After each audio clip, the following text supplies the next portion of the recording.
Time for the first real test of the 2022 season. Next on this week's episode of Michigan Podcast. But there's going to be one team that's going to play solely as a team. No man is more important than the team. No coach is more important than the team. The team, the team, the team. Looks deep for Anthony Clark. Waits for it. Hit. Caught. They said you can't be Ohio State. Now what? Brady gets terrific. Throws it, and a touchdown, Knight again. Schultz just before Brazil got him, and a leaping interception by Woodson. Harbaugh back to throw over the middle, caught by Collier at the 5 on his feet, touchdown Michigan. On its way. It's good. He's 5'7", 179 pounds, a junior at Michigan. But Jamie Morris packs a wallop, and he delivers for Bo Schembechler. And here's your first play. Pressure coming. Sack. It is Glenn Steele, number 81, who fought his way through the traffic. Option. And Robinson calls his own number, and he's going to score. Oh, an easy touchdown for Robinson and Michigan.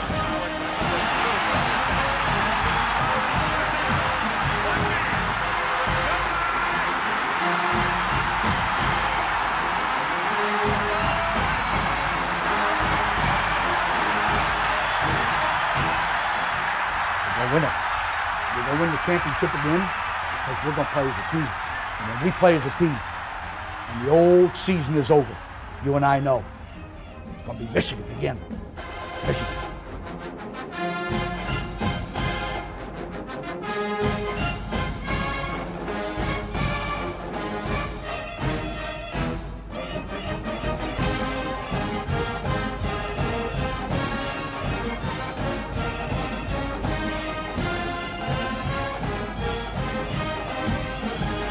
Greetings, Go Blue. Welcome to this week's episode of Michigan Podcast. I'm Steve Deace, and the time for a testing has arrived. We're heading into mid-October, but this will be the first real test for your Michigan Wolverines. We'll break it all down for you here in just a moment. But first, a word about our partners and friends over at Prize Picks. Prize Picks is the easy way to play daily fantasy. Just pick 2 to 5 players and over-under on their projections, and you can win up to 10 times on any entry.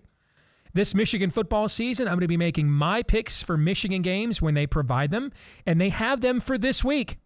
I'm doubling up on J.J. McCarthy this week. I'm going J.J. McCarthy over 217.5 passing yards and over 18.5 completions. I think Michigan is not going to be able to just line up and run it down Penn State's throat. On the other hand, Penn State's pass defense has not been good so far this year. I think Michigan found something in the second half with J.J. last week, getting his first 300-yard game. I think that they will put the game back in his hands this week against Penn State. So I'm doubling up with J.J. McCarthy over his passing yards and completions this week with Prize Picks. So far this season, I'm 7-7 on my Prize Picks selections here on the show, so you may decide to follow or you may decide to fade. Prize Picks, the award-winning, easy-to-use mobile app, both on the App Store and Google Play. It's the best legal way to play player props in states like California, Florida, Texas, and of course, Michigan.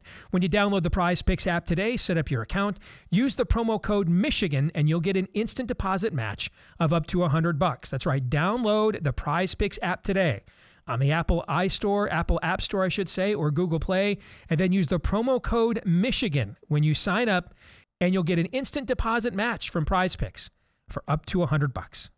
Now back to the show, and the Wolverines and Penn State will square off in what is the first matchup of top 10 teams this Big Ten football season. The 2 largest alumni bodies in the world, 2 of the winningest programs, 2 of the bluest blue bloods, and I'm a little nervous.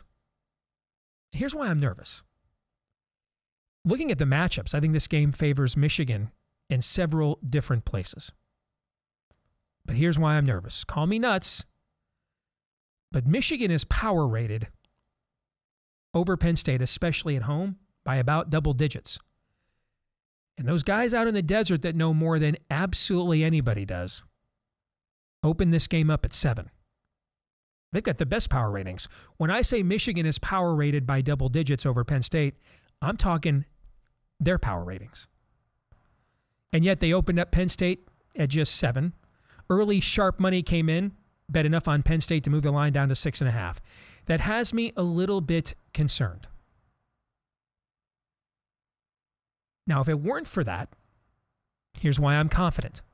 Michigan and Georgia are the only 2 teams in the country who analytically are in the top 10 in offense, defense, and special teams. That makes you a well-balanced team.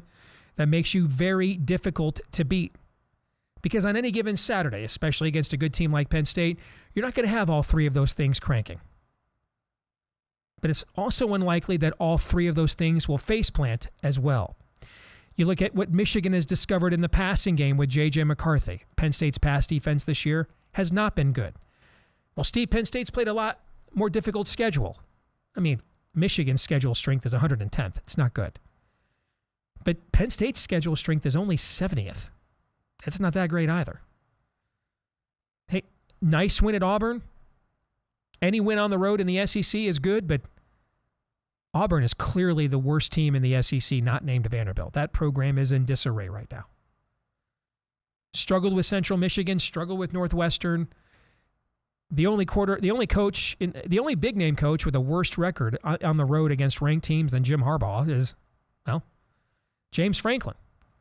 And the last 2 times that Penn State came here and played in front of a crowd, they got slobber-knocked, mollywopped, curb-stomped in 2018 and 2016. So I think there's a lot that favors Michigan in this game. We're going to be commemorating the 25th anniversary of the 1997 National Championship team. I think that'll put the stadium on max lit. It's a maze out that always provides max lit at Michigan Stadium. I think there's going to be a lot of emotion after what was a near tragedy with Mike Hart collapsing on the sidelines. We still don't know exactly why. Fox said a seizure, but nobody at Michigan has confirmed that. So you know there'll be some kind of honoring of one of the greatest running backs in Michigan football history as well. There's a lot of emotion going into this. Michigan comes home after a successful road swing. Michigan has a bye the following week, so it can put all of its energy into this one. There's a lot working in Michigan's favor here, so I'm a little concerned that the line seems to be baiting you into going with the Wolverines. We shall see. Sean Clifford, by the way, ranked 53rd in the nation in pass efficiency. J.J. McCarthy ranked 5th. Sean Clifford ranked 56th in the nation in QBR. That's the formula they use for quarterbacks in the NFL when it's applied to college players. J.J. McCarthy, 12th. I mean, I think there's a lot here that favors the Wolverines. So why are we being baited into taking a short number? But in the end, all that matters, just get the W. It's a matchup of top 10 teams. You don't need style points this week.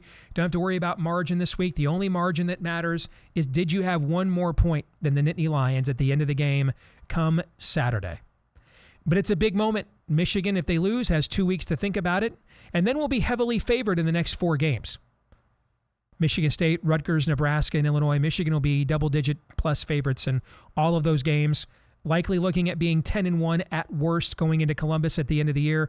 But if you lose this one to Penn State, well, now you need the Nittany Lions to lose twice. Looking at their schedule, they've got Ohio State. Is there a second loss on that schedule? So a lot riding on this game. Just as it was a year ago, this was the game that guaranteed that Michigan would at worst be in the Rose Bowl, and then the next week they beat Ohio State and end up getting the Big Ten championship. So there's a lot riding. Penn State is trying to restore a lot of pride lost in the program after going 11-11 the previous 22 games heading into this season. So we shall see. In the end, I think the environment and the home field will push the Wolverines past the Nittany Lions, but I'm not as confident as I was since I saw what the what the lines made by the odds maker on the game actually are. Let's find out about that and more from our good friend Mark Rogers, the only, perhaps literally only, reasonable bucknut in the world. We'll talk to him here next.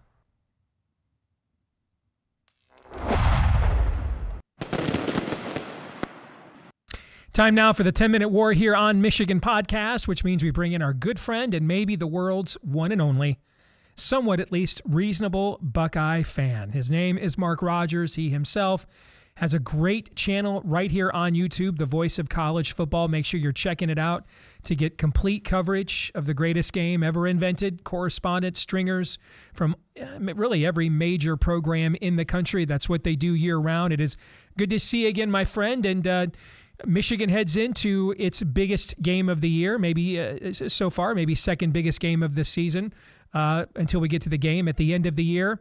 The Wolverines and the SP Analytics are one of only two teams, Georgia being the other mark, that rank in the top 10 in both offense, defense, and also special teams. So your thoughts about how prepared you think Michigan is for Penn State on Saturday, and vice versa for that matter? Yeah, this is quite the showdown, as Jim Harbaugh put it. I think he gave it like three big games. There's 63 games played in the Big Ten every year, if you do the math, and this is one of the three biggest games. It's titanic. It's monumental until somebody in the Big Ten Western Division proves that it can play well in a championship game and truly compete, which would be 2023, I guess, at the earliest.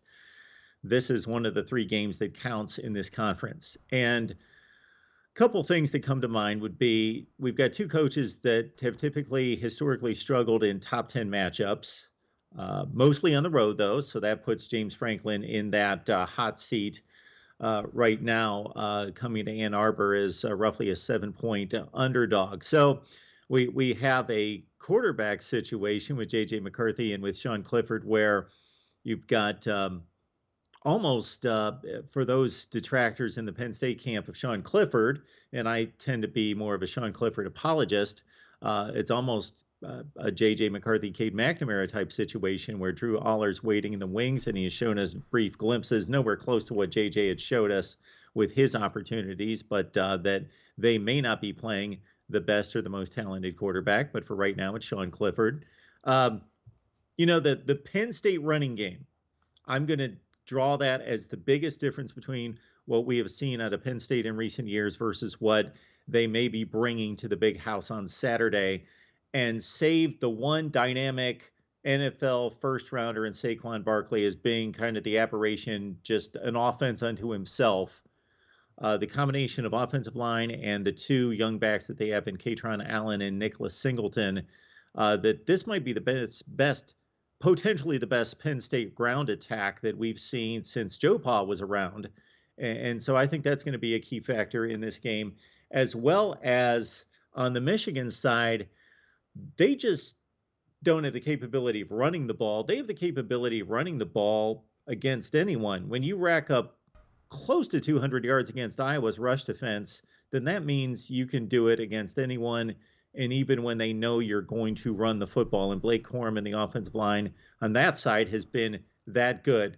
This matchup truly intrigues me because I think the talent is equivalent on both sides. They're very similar teams, not necessarily in regards to every schematic breakdown we could make, but more from a personnel standpoint. I liken them very much outside of the quarterback position on both sides of the ball to be very similar teams.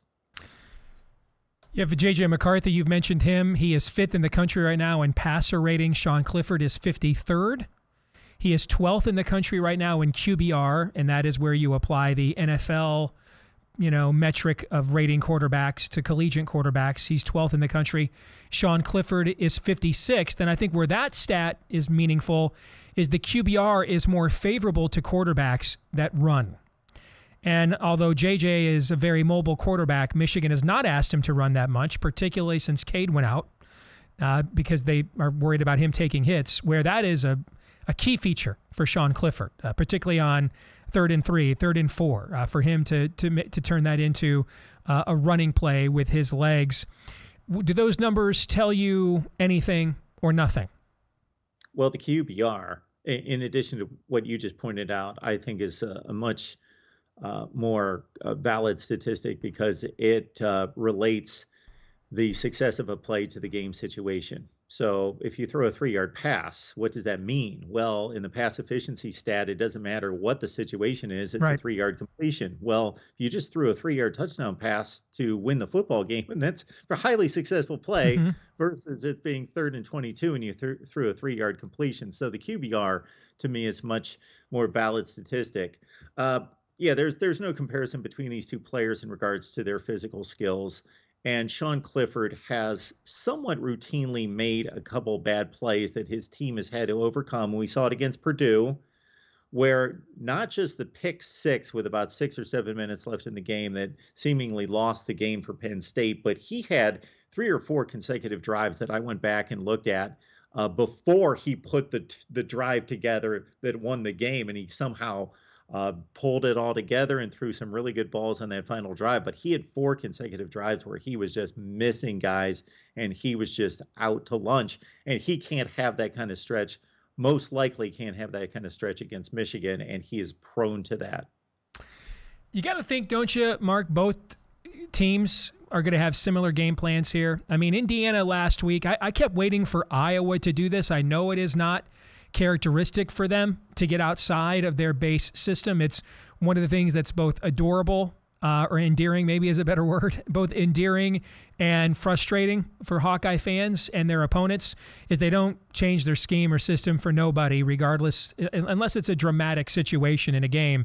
But I kept waiting for them on those zone reads or bluff run looks to crash down and just say, you know what, even if McCarthy keeps one of these and houses us in a crease, we cannot let Blake Corum just keep getting 6, 7, 8 yards a crack and bleeding us dry, bleeding the clock dry. We don't have a big play offense. We can't just, keep allowing that to happen. And Iowa never did. Now, Indiana, with Tom Allen as a head coach, a guy as a defensive coordinator, they were really the first team this year to come in and say, all right, we're stacking the box. And even that great run that Blake Corum had on the opening drive, that was Barry Sanders stuff. I mean, he jukes out 4 guys and breaks 2 tackles. That was not a play where there was a crease to go 50 yards. And so that was the first time, and Jimmy admitted at halftime that the big adjustment they made, other than settling the team down, that Mike Hart was okay and letting them hear from Coach that he was all right and get refocused, the big adjustment they made was it was finally time to put the game in J.J. McCarthy's hands. That Indiana was just coming downhill on every snap, gap blitzing every single gap, just daring Michigan to say, hey, throw the football against us. And that was the first time someone has said, all right, we're going to dare J.J. McCarthy to beat us. I think Michigan will do the same thing. I think Michigan is going to say, we're going to demand Sean Clifford make 3 or 4 of these kinds of throws before we see that we're going to let, these young running backs and your resurgent offensive line run the football against us. Do you agree with that? And then do you agree that Penn State is going to say, all right, 5-star recruit, show us you can do it 2 weeks in a row? What do you think? Yeah, so of course you put the game into Sean Clifford's hands if you're the Michigan defense. That's just the way to do it, because he's just not, for as much as, again, Sean Clifford apologist, and that's more from the toughness standpoint, where I saw him battered and beat up and bruised and carrying an offense that had one of the worst 5 rushing attacks in college football on his back for the entire season, and he weathered the storm and he played well late, and I just admired that. But talent wins, and execution and consistent execution of that talent. So he has the arm talent to make Michigan pay, but he generally doesn't do it consistent enough to make you pay. So that's more of a obvious call, I think, on the Michigan side. On the Penn State side, I think that they have, because of Blake Corum's just dynamic open field running, and because of J.J. McCarthy's you're talking about a guy that's not just super talented in both phases of the running and passing games, but also he's been very consistent and he's making the right decisions. You can kind of, do if you do, die if you do and die if you don't, kind of Manny Diaz has that decision to make in regards to that. But that's where I'm a little bit more intrigued, because I do think that Penn State has the athletes to do some things, of course, in the attack mode that Indiana doesn't, and other teams, even Iowa, does not. But Manny Diaz does have a bit of a gambler's mentality and has it in the past as a defensive coordinator. And we'll see if he really trusts his athletes in this game. So what's your outlook? What do you say, or what do you see happening on Saturday? Now, the power ratings have Michigan with the home field about a double-digit favorite.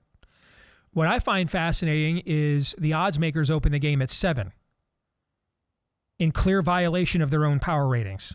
So they're taking a position on the game. They're taking a pro Penn State position on the game. Early sharp action in a lot of places bet the game down to 6.5. So that's something I think that is worth noting. But how do you see it? How would you analyze it? Well, we opened up with the track records of the two coaches on the road against quality opponents, and that doesn't bode well for James Franklin. History doesn't bode well in the big house for him, despite what we saw in 2020. Put that aside, and he's gotten drubbed the last 2 times with really good football teams going to Michigan. I am going to spit logic in the face, and I've got a good feeling about this Penn State team, and I have the entire season.